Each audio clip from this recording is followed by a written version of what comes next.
Oeste International Partners is a volunteer organisation registered in Portugal. We have two main objectives. Firstly, since many of our members are keen to share with others their professional skills and experience as well as their hobbies, we aim to benefit local communities through organised volunteer projects. Secondly, we aim to bring together members of all the international communities in the Oeste region from which our membership is drawn. We're pleased to welcome you to our new project, Let's Cook. This is a light-hearted cookery series with a difference. Each week on Thursday evening at 7 p.m, a different home chef will share with you their love of cooking by showing you how to make typical dishes from their home country. We're going to introduce you to home chefs from several different countries living here in the Oeste region. They'll present dishes typical of Chinese, Dutch, French, Portuguese and Russian cuisine, for example, but we have many more national cuisines to share with you. Every Tuesday, we'll advertise to let you know which cuisine will be presented the following Thursday. If you enjoy watching the Let's Cook presentations, you might consider making a donation to support one or more of our many projects, which include helping the day centres for the elderly and helping the homeless and disadvantaged communities in the Oeste region. Here are our bank details, and the name on the account is Oeste International Community Volunteers, and please put Let's Cook in the reference. If you'd be interested in making today's dishes, then here's the list of the ingredients you'd need, together with the method you should follow. So, sit back and enjoy. And now, let's cook. Good morning. Welcome to this edition of Let's Cook. My name is Sharie Korter. My husband and I moved here from the west coast of the United States, Portland, Oregon, in November of 19. So we're moving in on about 20 months here. And we are enjoying our life here in Portugal. Today I'm going to prepare for you some favorites of mine and of many Americans. I'm preparing a meatloaf, first of all, and some macaroni and cheese, which is always a big hit, especially if you have kids. And I'm also preparing sautéed fresh vegetables. And at the end we're going to celebrate with some sautéed apples with cinnamon and sugar on top of caramel ice cream. I hope you enjoy. For this recipe, I am using ground sirloin, and it's an Angus beef, which we really enjoy here in Portugal. I've seasoned it with salt and basil and oregano and pepper, and so it's prepared for the rest of the seasonings and the other things I'll mix in here, which include some sliced mushrooms and onions, and a mixture of milk and 1 egg and Worcestershire sauce right here. So that's all going to go in here, and along with dried breadcrumbs, which is really important. It helps keep everything together. And so that's where we'll start. Let's start. Let's take this beautiful bowl of meat and just put in the mushrooms and the sliced onions and mix that up really good. I always mix with my hands, so we have to get just easier to feel the food. Let's see here. Okay, and then the next thing is the mixture of the egg and the Worcestershire. And there we go. And then we will add the breadcrumbs, which is what keeps it all together. A lot of people like to take white bread and slice it and make it into crumbs and dry it themselves. I'm not that patient, so I like to use the breadcrumbs that I find at the store. And usually they come a little bit seasoned. These are parmesan breadcrumbs. Sorry. Okay.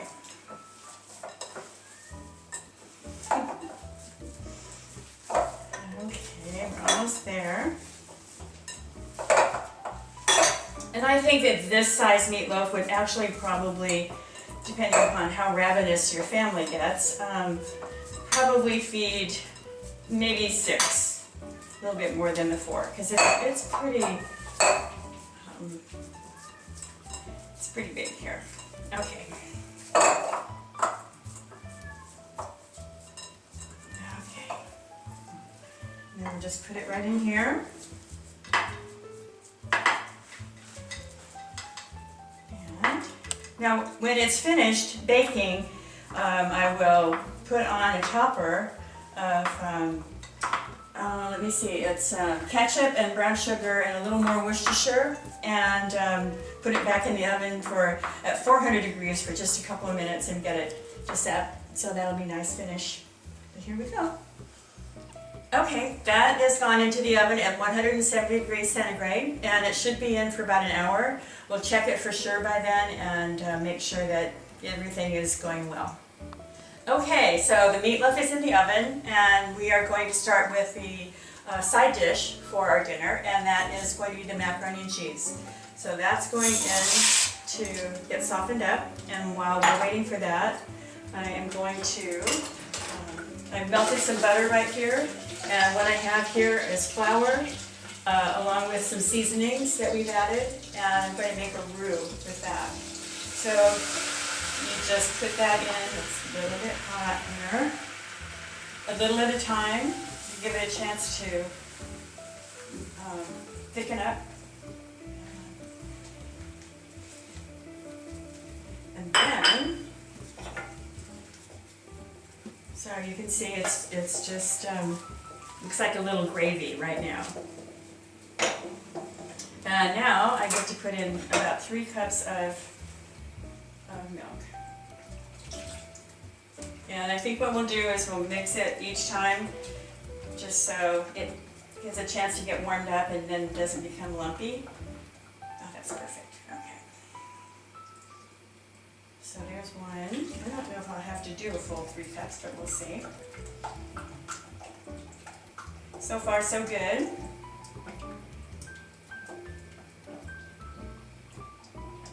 Okay.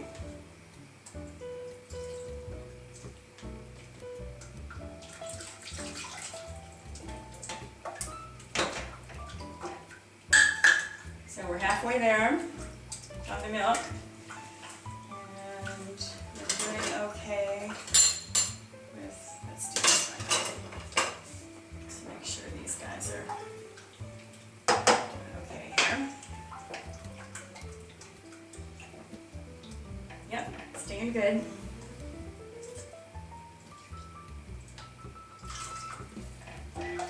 That's 2. Using milk in cartons that aren't refrigerated from the store is a new experience for me as an American, but it works great. We love the milk here. The things you get to learn about when you travel, it's wonderful. Who knew, I guess you'd say. Okay, so I'm just wanting this to get a little bit thicker. It doesn't need to be too thick, but it needs to thicken up a little bit. I think we're doing pretty well. I used about a pound, which is a little bit more than a kilo, I believe, of macaroni, and looks like it's coming along okay. And in the spices, I used, let me see what all the ones I used. Garlic powder and onion powder, and certainly some salt and pepper. Nothing too out of the ordinary. So as soon as this gets just a little bit thicker, you can add the cheese, and then that will take a little while to melt in this roux. So we have some time here. I think it'll all come out about the right time. That's good. We like cheese a lot in America. One of the things that I was looking for to make this be a truly American dish was a cheese we call American cheese. It's very orange and very soft. It usually comes sliced already, but I can't find that here. I was really happy I could find cheddar, because that's not easy to find either, but I found that at Bingo the other day, so that was good.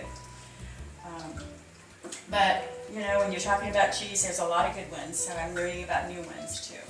Okay, we're ready to add the cheese. And here is this gorgeous cheddar. I'm just going to put that in there and have a go here. And that is going to be delicious. So that'll take a little bit of time to melt down, I think. But we're doing okay. And as you can see, it's a nice thick cream, and it'll be perfect for the pasta. Just perfect.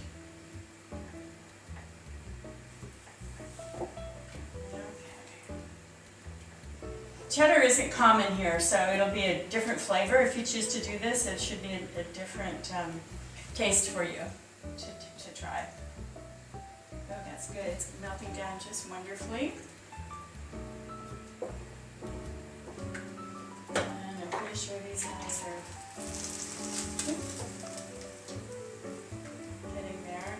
A lot of the macaroni and cheese, people use a bigger macaroni. I just chose this little macaroni style, but macaroni flavor is the same pretty much no matter what you do. It's what you do to it. Okay, we've drained the pasta. We have a nice amount right here, and it's al dente. It's perfect. And now I don't think I'm going to need all the sauce I made, but I'm going to put it in a little at a time so I don't overdo it here. And yeah. Okay. This is one of those dishes that looks really kind of uninteresting until you bite into it, and then you realize that, you know, the flavors of the cheese, and you know, we'll put some seasoning on top, some paprika and more salt and pepper and so forth, and then we'll be all set.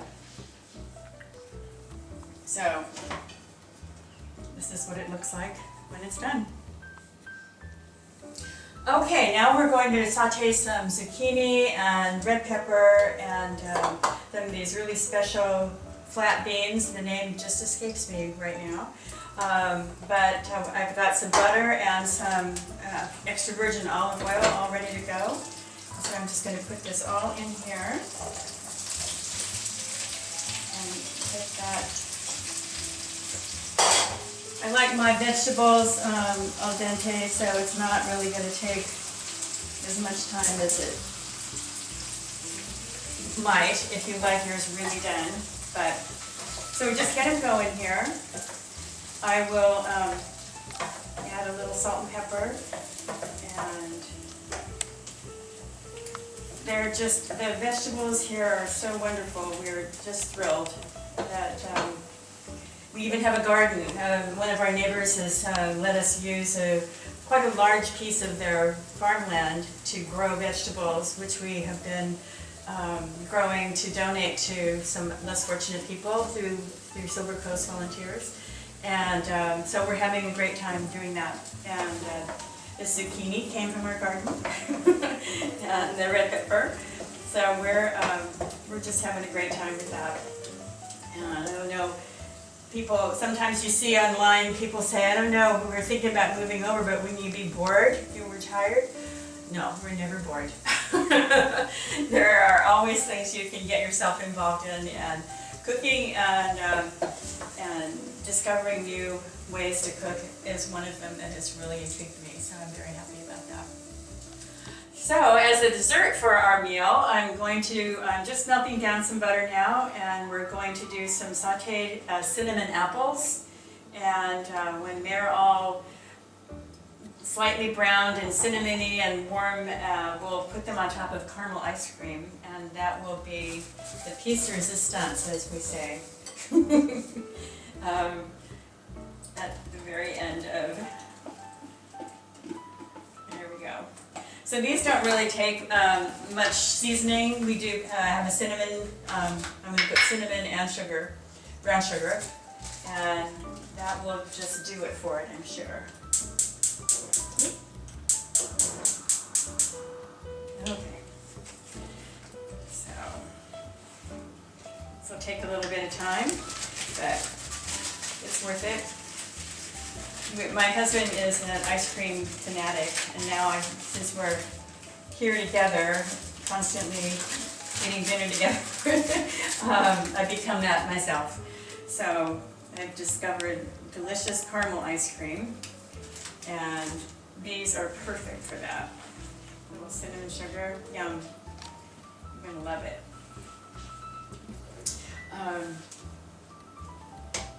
We do like our seasonings, especially with the cinnamon and the sugar together. It's always a big hit, no matter whether you like cinnamon rolls or cinnamon apples. It's something that people really like a lot. And this one has it's very simple, brown sugar and cinnamon, and we'll probably put, yeah, that's about it. Brown cinnamon sugar. Okay, so the meatloaf is getting closer to being ready, and it has a little topping I'd like to put on it with its ketchup and Worcestershire and brown sugar. So I'm going to do that right now, and that needs to stay in there for a few minutes for sure. And just give it a little glaze, they say. This may be one of the best meatloaves I've ever made. I don't know, we'll see. And we'll let these guys be the judge of that. So I'm just reheating the vegetables and put that down. And as you can see, the apples look like they're all done. I've got the cinnamon and the brown sugar are on there, and I'm just reheating the macaroni and cheese, and discovered that it did need more cheese, obviously. So we're good. And so now we're just waiting for the meatloaf to finish. Okay, it looks like the meatloaf is done, and so we're going to give it a slice here and serve it up on our plate. And oh yes, looks good. Didn't get quite down there far enough, but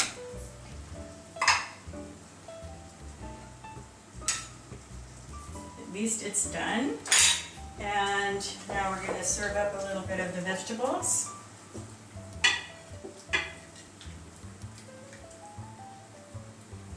There we go. And I think I need my mitt here.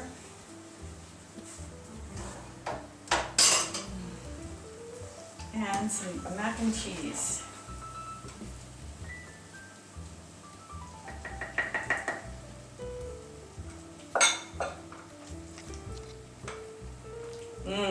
Get that parmesan there on the top. Okay, I'd like to introduce you to my husband David. Hi. And he is going to test this out to see how I did. So I guess we'll find out, won't we? And we need a fork. There you go. Oh my gosh, where do I start?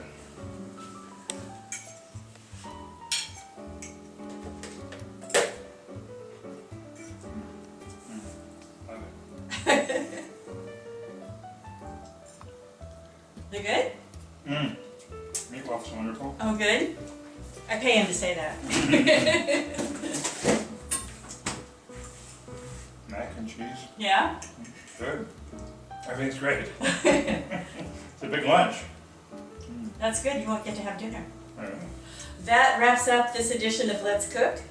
We certainly hope you enjoyed it. I hope you enjoyed it half as much as I did, because I had a ball. So let's get cooking.